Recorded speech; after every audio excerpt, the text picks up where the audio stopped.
Okay, so the main card of the night, right? The main card of the night. We start off with the lightweights, right? Start off with the lightweights. We have got Benoît Denis against Kyle Prepolec, right? So Kyle Prepolec, kill shot. I don't mind the nickname, right? Mr. Killshot. He's 35, 5'10", 70-inch reach. He is 18-8. He's on a 3-fight win streak. Now, Kyle, he went 2-0. No, he went 0-2, sorry, in the UFC. Got cut, right? Got cut. Went to the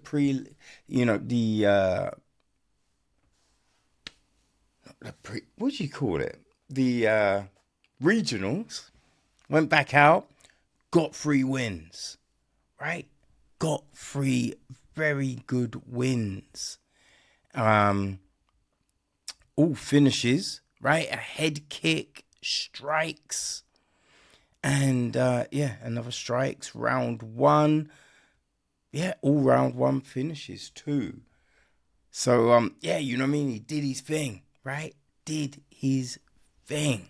He lost to Austin Hubbard in September 2019. You know what I mean? That was it, man. Right before that, Nordine Taleb. That was in May 2019. But yeah, he worked his way back, which is always impressive because, a lot of people get cut and they kind of crumble, right? Their identity is gone. Some don't want to go back to the regionals after, fighting in the big lights, right? So they might retire. So it takes a lot to go back, to grind, because you never know how long it's going to take, right? You never know, right? So he went and he put in that work, which, as I said, very impressive. Very impressive. Now, he is going up against God of War, Benoît Denis, right? 29, 5'11", 73-inch reach. He's 13-3, won no contest. He is 5-3 in the UFC. But he's coming off 2 losses. You know what I mean? Coming after, riding high, right? Riding high. He lost to Dustin Poirier. That was March 2024. Now, the word was he did have a staph infection going into that. I don't know. You know what I mean? It's just one of those things, right? And then he lost to Renato Moicano in September 2024. Again, a second round stoppage, right? So, those kind of derailed things because he put together, you know what I mean, a nice little run. A nice little run, you know what I mean? And that was after a horrible debut. He got battered by Alizo Zaleski, but man, he turned shit around, right? So, what's going to happen here? Now, Benoît, because he was being talked about as a possible title challenger, right? Man, he'd been stopping people, submissions, strikes, head kicked Matti Ferola, right? So he was a beast. He's hit rough times, but that happens to everyone. It's how do you come back, right? Happened to Kyle. Got cut. He came back. So what's going to happen here? I think Benoît turns it around, right? I think he turns it around because he has tasted that rarefied air. He knows what it's like to be talked about as the future. And he wants that back, right? He wants that back. He doesn't like this feeling he's got right now. So yeah, I think Benoît Saint-Denis, the god of war, comes back and opens up the main card in style. So we then go to our second ladies flyweight clash. We have Alexa Grasso against Natália Silva. And man, Natália Silva is very good. She's 28, 5'4", 65-inch reach, 18-5 and 1 draw.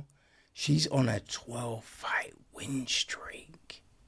A 12-fight win streak, people. She's 6-0 in the UFC. I mean, impressive, right?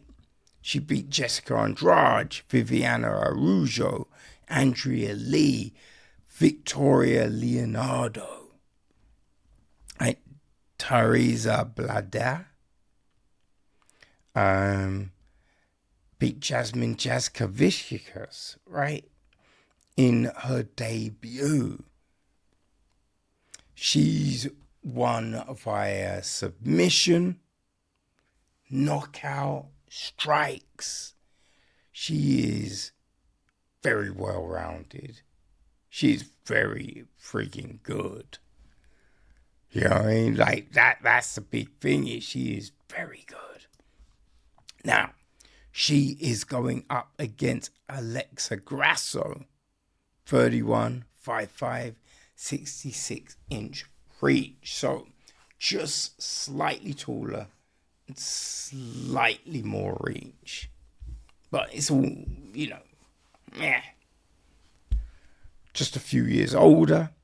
Now, she is 16, 4 and 1, coming off a loss in her last fight, right? Which was at Notcha UFC, where she lost the belt to Shevchenko, right? She is 8, 4 and 1 in the UFC. Went 4-0 in Invicta and would have challenged for the belt, but she came to the UFC instead. It is, I mean, look, both fought Viviana Araújo, right?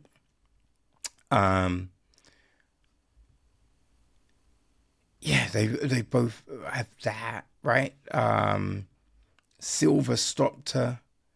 Grasso went the distance. But I think they both went the distance. Okay, both went the distance, right? Now they both got submissions. They both stopped people. I think the big difference here is the level of competition, right? I think that is it. It's the level of competition which is the factor. Like, Grasso has fought at the higher echelon. She's fought former champions. You know, she's fought beasts. So that's the tough one, right? That is the tough one. I'm thinking that Grasso, I think, taking the fact of the competition, Grasso's boxing is legit. She is really good chap. Really tight technique, right? So you factor in she does have that ground game too. And those fights, right? She's fought, her last two have been her last 4, right? The Araújo fight was a main event. So her last 5 fights have been 5-round fights.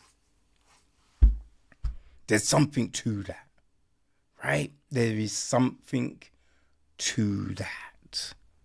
So I'm going to say Alexa Grasso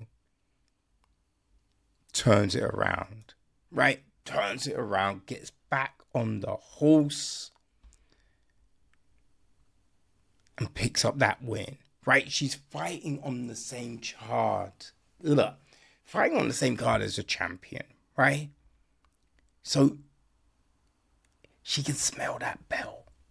She knows what it took to get there. And I think she wants it back. So yeah, I'm going Alexa Grasso for the win.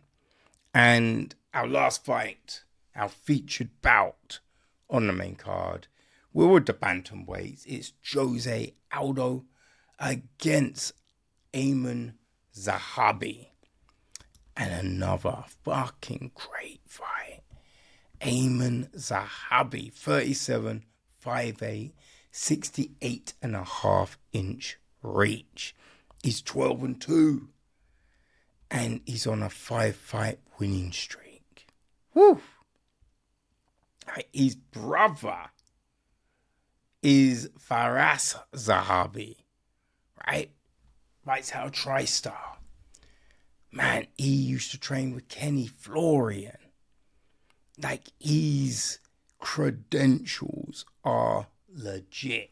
He's 6-2 in the UFC. Coming off a win over Pedro Munez in November last year. Right, before that beat Javad Basharat, Aiemann, Ricky Toroso, Draco Rodriguez. You know, very good wins, right? Especially like Javad Baccarat and Pedro Munoz, right? I don't think anyone thought he was going to beat Basharat. Basharat was on a tear at the time, you know, so really good wins right there. Really good wins, you know. Yeah, like, I think earlier on in his career, like, there was injuries, you know, he wasn't fighting as regularly. But of late, he's been able to get, you know, more fights, right? So, and we see the difference. We see the difference in the octagon, the comfortability, the way he's been putting things together. Man, it's impressive, right? But he's going up against a junior, José Aldo, right? The king of Rio. He's also 38, 5'7", 70-inch reach. But, I mean, the difference in fights, he's 32-9, right? 32-9. Former WEC champion. Beat Uriah Faber, beat Matt Brown, and a host of other killers. Former UFC champion. And fights out of Nova União. You know what I mean? 14-8 in the UFC. He went 8-0 in WEC. Now, he lost a split decision to Mario Batista in October last year. Before that, you know, he'd retired. Well, he retired, came back in 2024, beat Jonathan Martinez, looked very good. He went to boxing, right? Went to boxing, had a draw with Jeremy Stevens, beat Esteban Espadido, Emmanuel Zabarova, beat him, you know? Like, he fought Marab. Didn't win that, but, you know what I mean? They both have wins over Pedro Munez. He beat Rob Font, Marlon Vera.